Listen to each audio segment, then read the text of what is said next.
नमस्कार साथियों, जैसा कि जानते हैं कि हमारा चैनल लगातार संविदा कर्मी, वार्ड सचिव, आंगनबाड़ी सेविका, सहायिका, अन्य प्रकार के बिहार के 40 से 44 विभाग में जिस तरह से संविदा कर्मी की बहाली होती है और संविदा कर्मी का जो उचित वेतनमान है वो नहीं मिलता है। कई तरह से फ़ोन कॉल हमारे पास आते हैं और कई संविदा कर्मी ऐसे भी हैं जिनको हटा दिया गया है और कितने भी संविदा कर्मी ऐसे भी हैं जिनका कई महीनों से मानदेय नहीं मिल पाया है। तमाम तरह के बातों को लेकर आज हम उपस्थित हुए हैं पटना हाई कोर्ट में और पटना हाई कोर्ट के अधिवक्ता हमारे साथ रमेश्वर ठाकुर जी हैं। आइए हम बात करेंगे उन समस्याओं के बारे में, उन संविदा कर्मी, वार्ड सचिव और अन्य प्रकार आंगनबाड़ी तमाम तरह के लोगों के समस्याओं के बारे में आपको हम जानकारी देंगे। इससे पहले आपको हम जानकारी दें उससे पहले अगर हमारे चैनल को सब्सक्राइब नहीं किए हैं तो ज़रूर सब्सक्राइब कर लें, क्योंकि नीचे बटन जो दिया गया है उस पर सब्सक्राइब बटन भी है,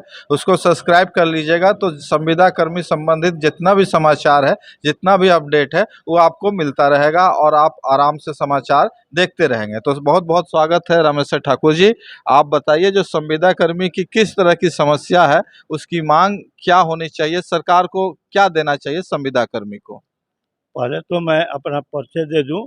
मेरा नाम एडवोकेट रामेश्वर ठाकुर हुआ। मैं पटना हाई कोर्ट में अधिवक्ता के रूप में मैं काम कर रहा हूं और सोशल मूवमेंट से मैं जुड़ा हुआ हूं। All India federation for the संविदा कर्मी ऑफ द सोशल जस्टिस, यानी जो सोशल जस्टिस इनको नहीं मिल रहा है, इसकी लड़ाई हम लोगों ने लड़ने का काम कर रहे हैं। बल्कि ये सरकार, बिहार सरकार हो या केंद्र की सरकार हो, ये तमाम एक संविदा कर्मी के रूप में तमाम विभागों में, वो कंप्यूटर पर काम करने वाले संविदा कर्मी हो या आंगनबाड़ी सेविका के रूप में, सहायिका के रूप में काम करने वाले हो, या स्कूलों में मिड डे मील के जो खाना बनाने वाली वो रसोइया हो, ये या हॉस्पिटल में एएनएम के रूप में सेवा करने वाली नर्स के रूप में जो संविदा कर्मी के लोग कॉन्ट्रैक्ट पर काम कर रहे हैं, ये तमाम लोगों के साथ बिहार और केंद्र की सरकार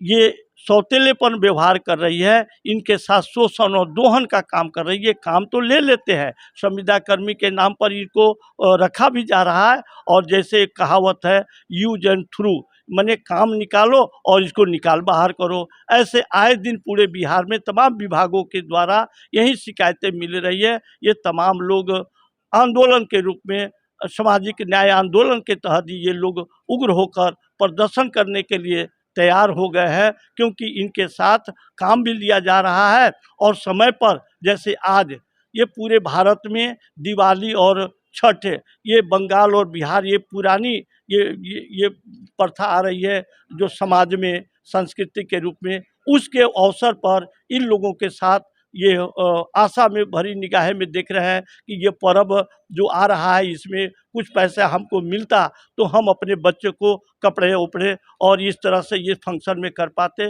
बल्कि ये आशा भरी निगाहें ये सरकार के कान पर जू नहीं रेंग रहा है। ये तमाम लोग आशा ही दे रहे हैं और लास्ट में कहीं ना कहीं काम लेने के बावजूद भी कोई ना कोई क्लेम लगाकर हटा भी देने का काम कर रहे हैं, ताकि दूसरा फिर इनकी मजबूरी है, इनकी कोई सेवा विस्तार नहीं किया गया, इसके लिए 60 बरस जैसे रखा गया था उस तरह से इनके साथ 60 बरस का वो सेवा का क्लियर किया जाए। इनके लिए एक मानदेय के रूप में ही रखा गया, तो इनके साथ पूरा जो सरकार का जो सिस्टम है उस तरह से रेगुलराइजेशन का नहीं होगा तो इनके जो जवानी भर तो काम करेंगे, बुढ़ापे में इनके लोग ही, इनके परिवार के लोग इनको लात मारने का काम करेगा। ये मानवाधिकार का हनन है। इसलिए हम अधिवक्ता जिस मूवमेंट को all India federation for the social justice, संविदा कर्मी फॉर द सोशल जस्टिस, इनके लिए हम लोग न्यायालय के तरफ से भी हम लोग नीचे कोर्ट से लेकर सुप्रीम कोर्ट तक ले इनको साथ देने के लिए तैयार हैं। और ये लोग सही रूप में इनके साथ न्याय नहीं मिलता है तो हम लोग न्यायालय के भी शरण में जाएंगे और आंदोलन के रूप में भी हमारे बीच ब्रज किशोर जी हैं जो पूर्णिया में हैं, पूर्णिया के तहत भी इनके साथ शिकायत आता है। ये भी सोशल जस्टिस मूवमेंट के रूप में काम कर रहे हैं। अब इनके द्वारा भी तमाम लोगों के बीच जन जागरण का हम काम कर रहे हैं और करेंगे। और यही बात मैं सर एक सवाल है सर आपसे, जिस तरह से संविदा कर्मी लगातार अपने मानदेय के लिए आवाज़ उठा रहे हैं, उनको बहुत कम मानदेय पे काम करना पड़ रहा है। और साथ ही उनके साथी जो और भी जो है सहयोगी काम करते हैं, उनको बहुत अधिक मानदेय मिलता है, इनको बहुत कम मिलता है, ठीक है।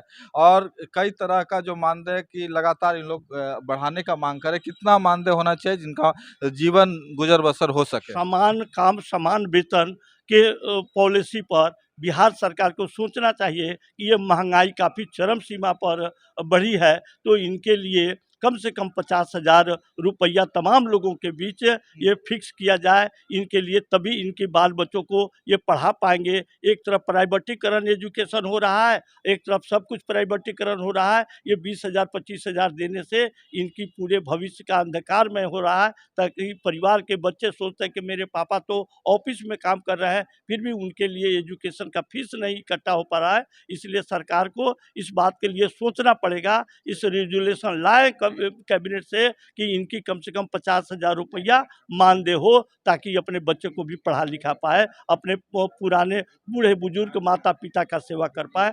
मेरा नाम एडवोकेट रामेश्वर ठाकुर हुआ, मैं एडवोकेट पटना सर एक हाईकोर्ट। सवाल और है सर, हमारे पास मैसेज आते रहता बराबर। बिजली विभाग में कुछ कर्मचारी हैं जो प्राइवेट से रहते हैं, जिनको मानव बल कहा जाता है। वो हमेशा खतरों से खेलते हैं और कई मानव बल जो है पॉल से गिर के या तार से करंट लग के वो मर जाते हैं, तो उनको कोई इंश्योरेंस भी नहीं मिल पाता है। और वो सभी गरीब तबके से आते हैं और हम बराबर मैसेज में हमारा सवाल आता है कि भाई मानव बल को कब परमानेंट किया जाए, कब उनको पूरा मतलब सुरक्षा दिया जाए। ये सब बारे में सरकार को इस ओर क्या करना चाहिए सर? जैसे आज पूरे ऑल ओवर इंडिया में जैसे जो मेहतर का काम करते हैं, पैखाना को जो साफ करने का काम कर रहे थे, वो सुप्रीम कोर्ट का 5 जजेस का व्यवस्था है कि जो लोग वो उस गटर में जा कर के पैखाना साफ करते हैं, उनकी गैस मारता है, वो मर जाते हैं, तो उनके लिए 10 लाख रुपया व्यवस्था है। तो आज मैं सरकार से कहूँगा कि उसी पैटर्न पर ये बिजली बोर्ड का जो मानव सेवा दल के लोग हैं, उनको 10 लाख रुपया उनके वारिस को, उनके उत्तराधिकारी को मिले। ये लड़ाई हम लोग न्यायालय की तरफ से लड़ेंगे, मूवमेंट की तरफ से लड़ेंगे। आप लोग तमाम मैं अपील करूंगा कि जितने भी सेवा दल, बिजली कर्मी सेवा दल है, वो लोग यूनाइट होकर के इस तरह की घटना घटे तो उसको हम लोगों को इन्फॉर्मेशन दे, ताकि हम लोग सही न्यायालय के तरफ ले जाकर न्यायालय के संबंधित ये सवाल रख पाए, ताकि उनको न्याय मिल सके। इसी लड़ाई को लेकर हम लोग अपनी कारवा बढ़ा रहे हैं। दर्शकों से अपील है कि जो भी संविदा कर्मी है, जिस विभाग से हैं, कृपया करके अपने विभाग का नाम बताएं और विभाग के जो समस्या है उसको मैसेज करें, ताकि हम लोगों से उस समस्या के बारे में जानकारी ले सके और उसका निदान खो सके। सर बोला जाए सर, क्या बोलना चाह रहे हैं? इसको छोड़ दीजिए आंदोलन। देखिए, सबसे पहले मैं ये कहना चाहूँगा कि बिहार के अंदर जितने भी विद्यालय चल रहे हैं, सारे विद्यालयों में, सरकारी विद्यालयों में जो रसोइया कार्यरत है, वो रसोइया को अभी 12 महीना काम करती है, 10 महीना का वेतन, यह कह के 10 महीना कह के वेतन दिया जाता है 1650 रुपये। उसी विद्यालय के शिक्षकों को 12 महीना का वेतन दिया जाता है और उसको कितना 10 महीना का, और 10 महीना में 1650 रुपया, साल में उसको महीना में 1650 रुपया, 1650 रुपया में वह रसोइया अपने खाएगी कि बच्चों को खिलाएगी कि बच्चों को पढ़ाएगी, या वो अपने अगर सास ससुर है उसको सेवा शुश्रूषा करेगी।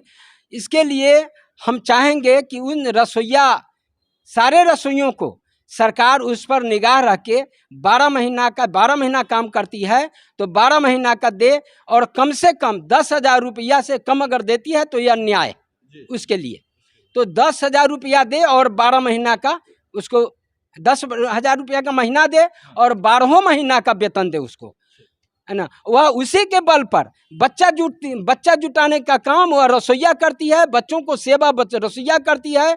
और शिक्षक लोग जो आते हैं, सिर्फ वह गणना बैठा के चावल और दाल सब्जी कितना बना क्या, और उसको बढ़ोतरी करके हिसाब जोड़ने में समय लगा देते हैं, बच्चों को पढ़ाते नहीं हैं। फिर भी 30 से 50,000 रुपया उनका वेतन दिया जाता है, और बेचारी रसोइया गरीब, उसको शोषण हो रही है। चलिए, बहुत बहुत धन्यवाद। इन्होंने रसोइया की समस्याओं के बारे में रसोईया के समस्याओं के बारे में उन्होंने साफ शब्दों में कहा रसोईया का जो तनख्वाह है, रसोईया का जो मानदेय है वो बढ़ना चाहिए। और रसोईया का जो बहुत जगह से शिकायत मिल रही है कि सर हमको 10 महीना का ही हमको तनख्वाह मिलता है, जबकि साल में 12 महीना होता। बिहार सरकार के जो कैलेंडर है वो रसोईया के लिए अलग कैलेंडर है और पूरे देश के लिए अलग कैलेंडर है। सोचने वाली बात है, सरकार इस ओर ध्यान दे और ज़्यादा से ज़्यादा मानव जाति के विकास में अपना ध्यान दे। क्या है कि देश में जब मानव का ही विकास होगा तभी देश में कल्याण हो पाएगा। वीडियो को ज़्यादा से ज़्यादा शेयर करें, जनहित में जारी है। बहुत बहुत धन्यवाद। बेनिफिट टीवी का वीडियो आपको पसंद आया तो चैनल को सब्सक्राइब करें और वीडियो को लाइक करें। ज्यादा से ज्यादा लोगों तक वीडियो को शेयर करें।